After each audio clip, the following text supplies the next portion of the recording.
Since it was announced that I'll be stepping down as senior rabbi at the end of this year, you have no idea how many people have come over to me and said, Rabbi, I'm really sorry to hear that. I was hoping you would be there to deliver the eulogy at my funeral. And I told them they don't have to worry. I'm going to remain as rabbi in residence for the next 4 years, but they got to move it. It's not going to be forever. The truth of the matter is the hardest thing for a rabbi is writing a eulogy. You don't have 4 years to prepare it. And not everybody's life is that interesting or fulfilling. You speak to people when they're most vulnerable, and you don't want to exaggerate to the point that people won't believe you, but you do want to make the person sound good, even if they didn't always look good.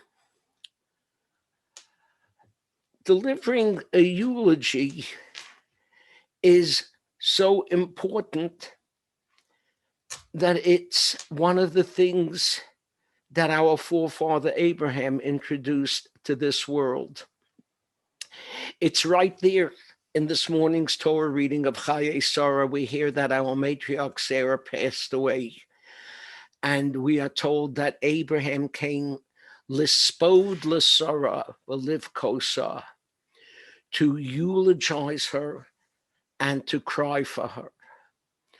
From these words, our tradition teaches us mitzvah, l'spodas hames. It is a mitzvah to deliver a eulogy. And the tradition goes on and tells us that ideally, like with Abraham and Sarah, the eulogy should be given by a member of the family. And secondly, it said that in regard to Abraham, v'liv kosa, and to cry for her, a eulogy should make people cry. The truth of the matter is we don't follow either of these things. Generally speaking, if a member of a family rises to speak, you can sense that the people in the audience are going, oh no, it's going to be too long and it's not necessary, and I can read it and I can watch it online. Person lives 80, 90 years, he's not entitled to an extra 10, 15 minutes of grandchildren, children, friends getting up to speak about him. What's the rush? We're never going to do this for him again. But the truth of the matter is that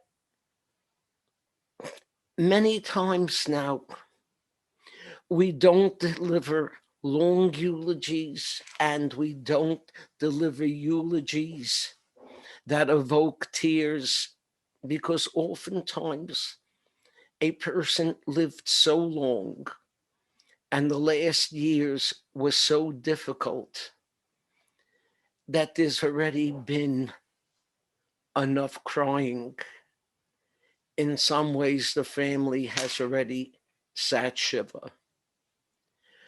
But the reality is that when a person passes away,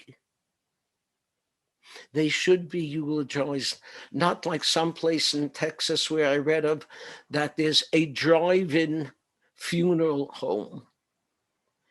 And the truth of the matter is, Jewish tradition, the code of Jewish law says, mitzvah gedola. It is a big mitzvah to deliver a eulogy. The question is, who's listening?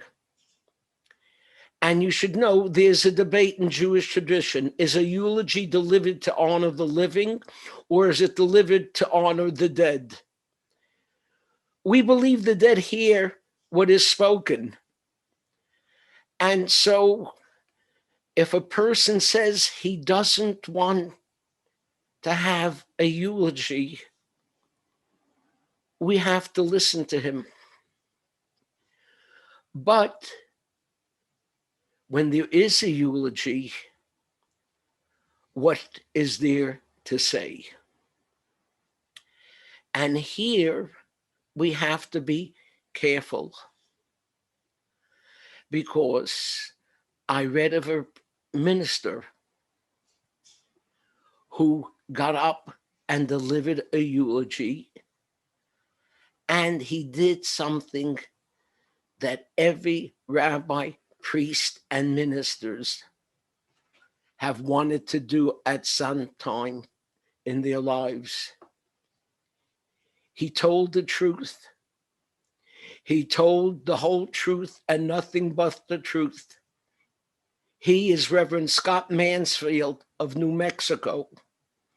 And he got up and he gave a eulogy that will long be remembered. He would relate to how this person was a rough, unfriendly, gruff, simply put, was a rotten old man. And you know what happened? The family sued him. All because he said words in his eulogy, words like, the Lord would spit out people from his mouth like so and so. So, if you get sued for telling the truth, can you stretch the truth a little bit? And you should know, Jewish law says you most certainly can.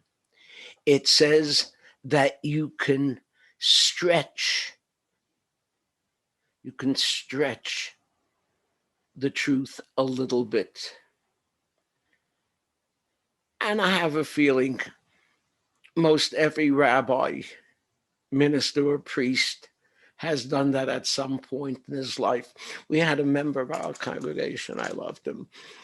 He once came over to me after service and said, you know, Rabbi, I listened to your Simcha plaques and dedications, and I listened to all your eulogies, and you say this one was so great and that one was so great. Come on, Rabbi, you know what they were really like. And I said to him, Irv, I know, but you don't have to worry. When the time comes, I'll lie about you also. Well, I say to all of you, if I'm still around, when the time comes, I'll tell the truth. But if necessary, I'll stretch it.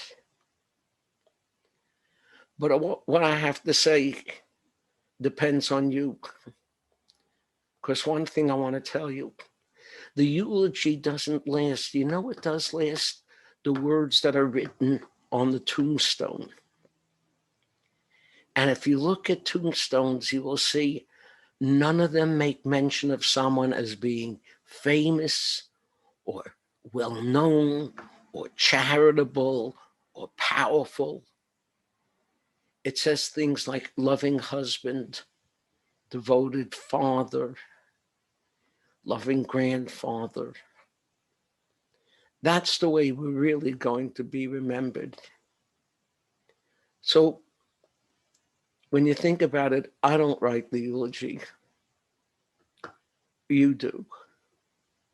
No rush, but start thinking about it. Shabbat Shalom.